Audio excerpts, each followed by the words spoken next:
You will have a spreadsheet that looks like this, which duplicates the table that we had in our paper engineering notebook. So we're going to have run 1 through 10, and then we're going to have an x deviation and a y deviation. So what I want you to do is put your data into here. So just key it in there.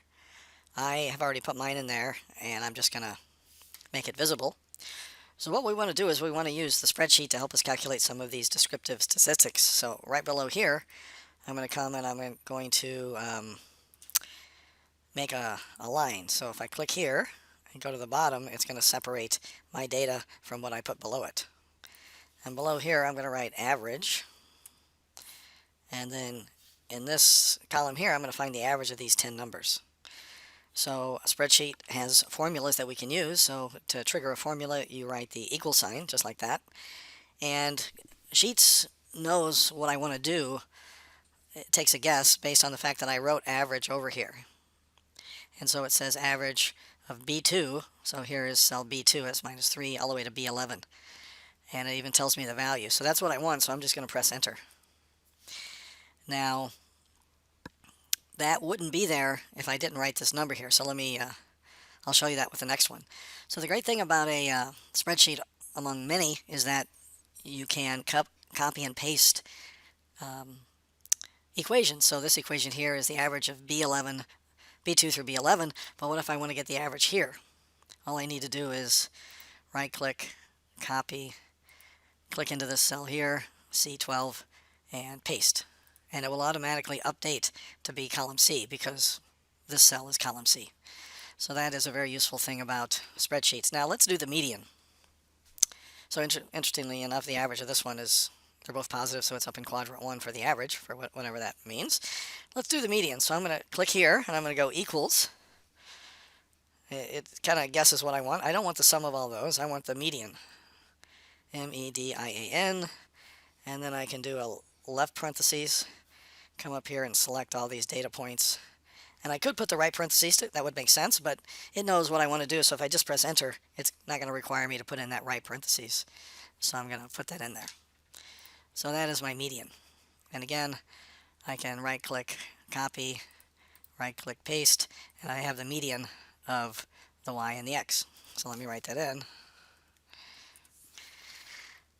Now, since Sheets does have the ability to recognize things if I write it in here, this is kind of a new feature that I wasn't aware of. I'm going to go ahead and write them in, maximum, minimum, minimum. What else do we have? We had the range and the mode.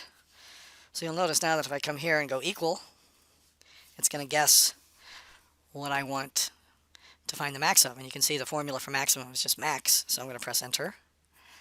And here I'm going to say equal and, oh, I knew that didn't look right. So this is M-I-N-I-M-U-M, minimum. And so if I press equals here, it's going to know what I want. How about equal here? It's going to know I want the range. Okay, the range doesn't exist. That's because it's derived from the maximum and the minimum. So we know the range is just the max minus the min. So what I want to do is say equals and just click in the maximum cell of 9, put minus in, and then click in the minimum for there. And here it's trying to think that I want to do some other things. That might be, no, it's not right. So just click the X here if it gets too aggressive in suggesting stuff. So I've got the range here, and again, I did that one a little differently. Due to there not being a built-in range formula. Okay, here's the mode, so I'm going to press equal, and it knows what I want to do. Enter. Turns out I do have 2 6s here, so the mode is 6. And now I can just grab these, right-click, copy, click here, right-click, paste, and I've got the data for my data, which is right here. Pretty cool. Okay, let's now look at some charting capabilities of Sheets. So I want to kind of get a picture of my data. So what I'm going to do is I'm going to select the x deviation and y deviation here. Insert chart. And it's going to pick some chart. Here it picked a chart that I don't really want, although you can imagine that this chart might be useful. It kind of shows for each of the data points in pairs here how they behaved. And so that could be useful, but it's not the one I want to do now. I want to come up here to chart type, and I want to change this to scatter, because that's sort of a picture of where my points landed. And let's go ahead and So this, again, along the x-axis is the x deviation, and the y-axis, it's the y deviation. So these are the actual points relative to the origin here. Let's click up here on the snowman, this little vertical three dots I'm going to call the snowman, and move it to its own sheet. So here's a picture of where our data, where it landed. And to me, I don't like this one very much because it's, I want to make it a little more easy to see. So I'm going to click Edit Chart here. And then it becomes just a point of clicking on stuff in the graph that you want to change, and it'll pop up here, and you got to find it. That's the only way I know how to do it. So let me click on the data here. And I want these to be red. And I want them to be a little bit bigger. So 14. And I could make them into squares. But I'll keep them as circles. Okay. And so I can now see those points better. And what else? So I want to have some titles over here. I want to, what does this vertical axis mean? So it says grids and tick lines, so vertical axis. Okay, that's not what we want. Let's come up here to the top. How about chart and axis title? So the chart title here is going to be results of mini catapult. And you can see it appears here. They put it in gray. I'm not sure why. You can change that here to make it a different color. Generally, black or gray is good. I'm going to make it black. And also, I think it should be bigger and it should be bolded. So I can change the font size there. Okay, let's go to the vertical axis title here. This is Y deviation from target. And as you can see, it's quite small, so let's bold it and let's make it bigger. Y deviation from target. And finally, we can go to the horizontal axis. This is going to be X deviation from target. And let's bold it and make it, say, 20. All right. Now notice that some of these data points get clipped off. I'm going to make this window a little bigger. You can see it's going from -5 vertically to 10. If I double click right there, it's going to give me an opportunity to change that. Let's make the minimum equal to 6. Is that right? Or was that -6? Whoops. Yeah, -6. And I'll put it at 10. Why did it do that? The vertical. And the maximum, let's put it, say, 12. Now we can see all the data. There it goes. So -6 to 12, so I've got all the data. And so I think that's okay.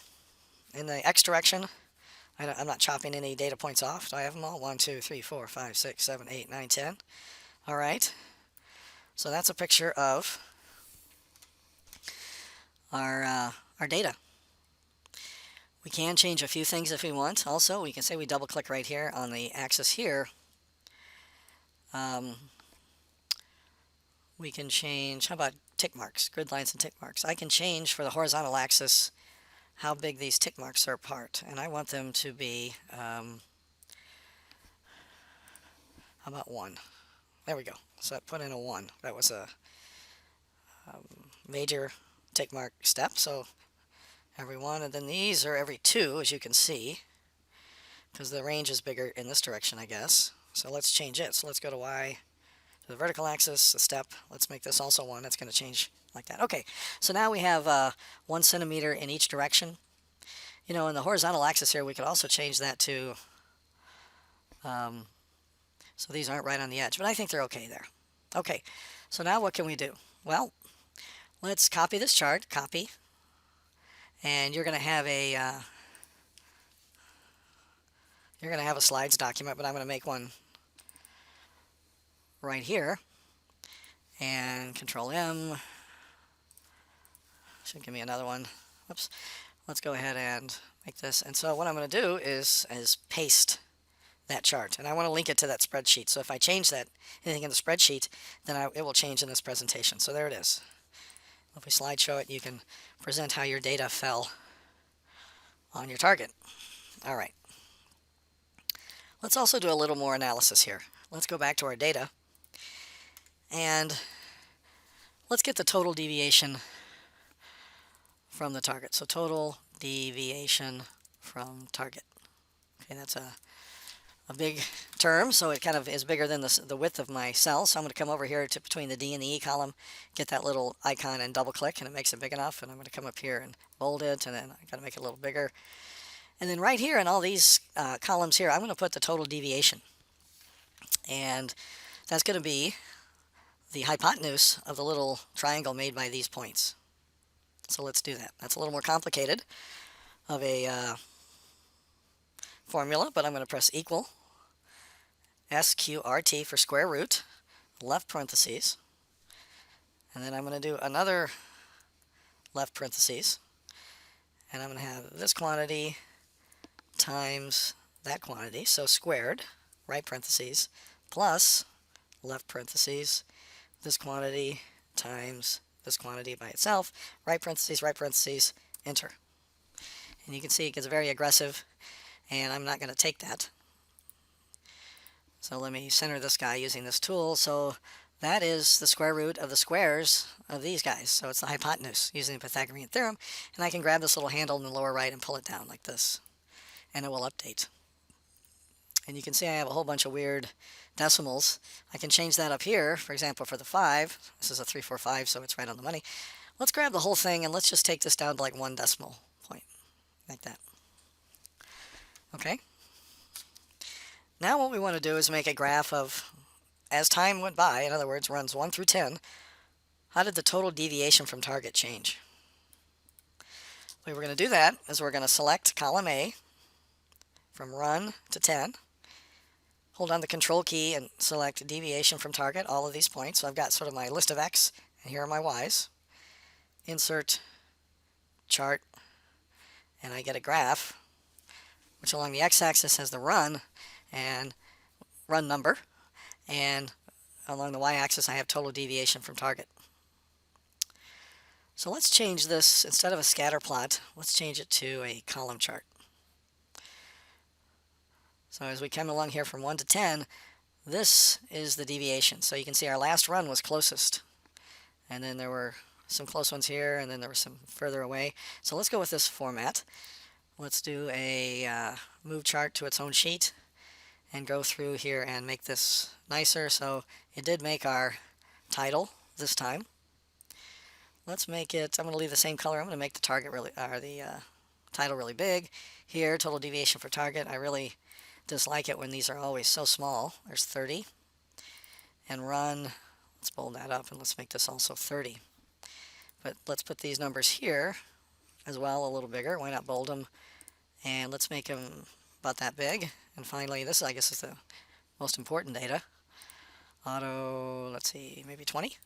There we go. Now, what if I wanted to know the value of each one of these? Right now, I just see their trend. What I can do is I can click on one of them, and it looks like it grabbed them all. And then I can go look for something called data label. And I can click that, and you can see it'll put the data label there. So let's leave it like that, and let's go ahead and copy the chart. And for some reason, it's not letting me make another slide. Usually Control M will do that. I have no idea why that's doing that. Insert a sheet. Normally when you're on a slide in the film strip, if you go Control M, it'll make a note. How about Control D? That duplicates it. There we go.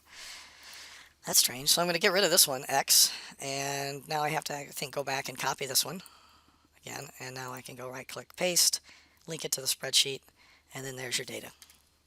So these two are two very good ways to collect the data, and that is how you do it. Thanks for watching.